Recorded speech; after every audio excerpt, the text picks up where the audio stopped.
Hello guys, nakabili na nga pala ako ng itlog. Ayan, bawas na ng dalawa.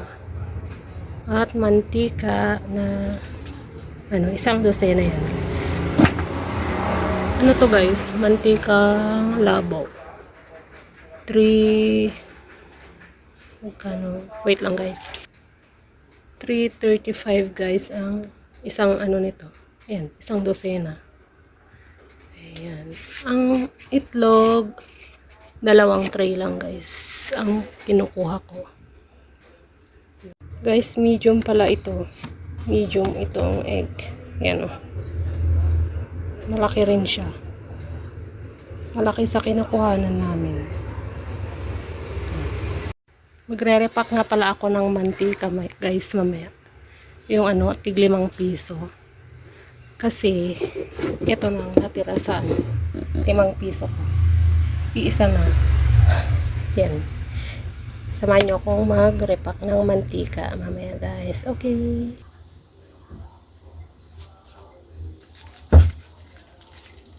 Hi guys. Mag-repack ako ng mantika na 5 pesos.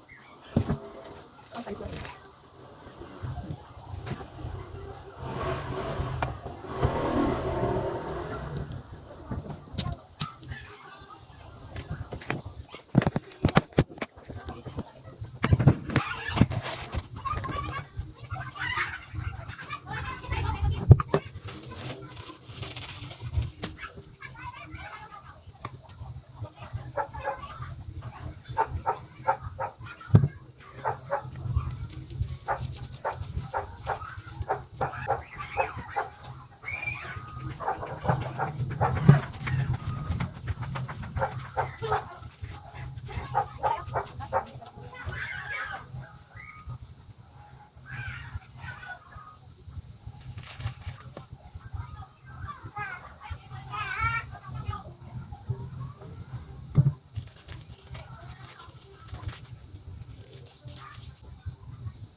So guys, tapos ko nang i-repack yung sa isang bote. At ang nagawa ko, ayan, may natira lang konti. ang nagawa ko ay 2, 4, 6, 8, 9. 9 guys na tig 5 pesos. So, magkano yan? 45. Diba? Mas magandang mag-repack. Isa lang muna yung i-repack ko guys. Kasi, gabi na. Guys, tingnan guys. Oh.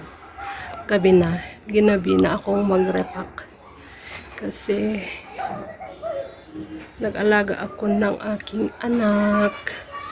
Guys, hindi lang tayo tindera, nanay din tayo. Ayan. Ayan guys. So, ayan ang aking itlog. Bawas na ng 6. Ito yung tira ko. Nirepack na mantika. Konti lang natira. So guys, hanggang dito na lang ang aking video. So, bye guys. Sana po mag-subscribe kayo sa aking channel. Thank you and God bless po. Bye-bye.